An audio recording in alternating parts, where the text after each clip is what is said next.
তুমি তুমি কে? আমি তো কিছু করিনি, আমাকে ছেড়ে দাও। ভয় পেও না, আমি জানি তুমি ভালো মানুষ। আমি তোমার কোনো ক্ষতি করতে আসিনি। তাহলে কেন এসেছো তুমি? এই বাচ্চাটাকে আমরা পেয়েছি, ও মানুষের বাচ্চা হয় আমাদের সাথে রাখতে পারলাম না। আমাদের আমানত হিসেবে তুমি ওকে লালন পালন করো। না না, আমি সেটা পারবো না। আমার গিন্নি আমাকে বাড়ি থেকে বের করে দেবে। কিন্তু কেন? তুমি আগে নিয়েই দেখো।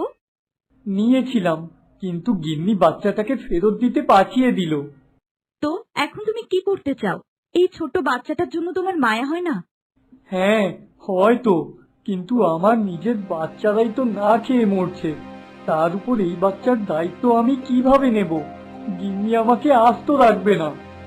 ও, এই ব্যাপার। যাও, এই বাচ্চার সারা জীবনের ভরণ পোষণের দায়িত্ব আমি নিলাম। বাচ্চার যখন যা প্রয়োজন হবে তখন নদীর পাড়ে এসে আমাকে ডাকলেই আমি চলে আসব। তুমি সত্যি বলছো? তিন সত্যি। তবে এই বাচ্চার গায়ে যেন একটা আঁচড়ও না লাগে।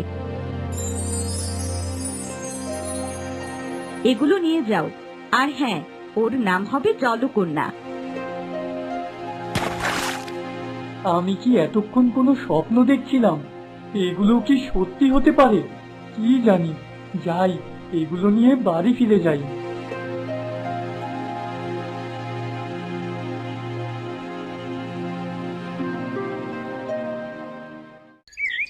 গিন্নি, ও গিন্নি।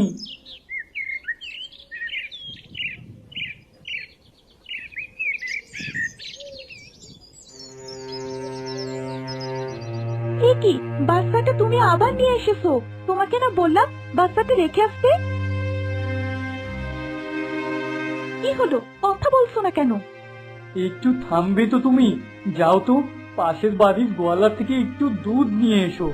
বাচ্চাটা যে ক্ষুধায় কাঁদছে, না দিতে চাইলে বলবে পয়সা তো দিয়েই দেবো।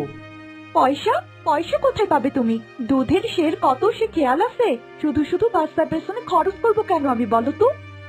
আহা, শুধু শুধু কেন? এতে করে আমাদের লাভ আছে। যাও, আগে দুধ নিয়ে এসো। তোমার আলগা আলগা কথাই আমি বলছি না, বুঝলে?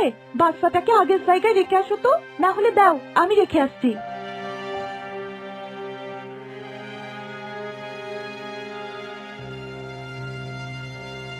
এ কি, এ তো চকচক করছে। হ্যাঁ গো, সোনা নাকি? তাহলে আর বলছি কি? কোথায় পেলে গো? আসল তো? একেবারে খাঁটি, তাই তো বলছি।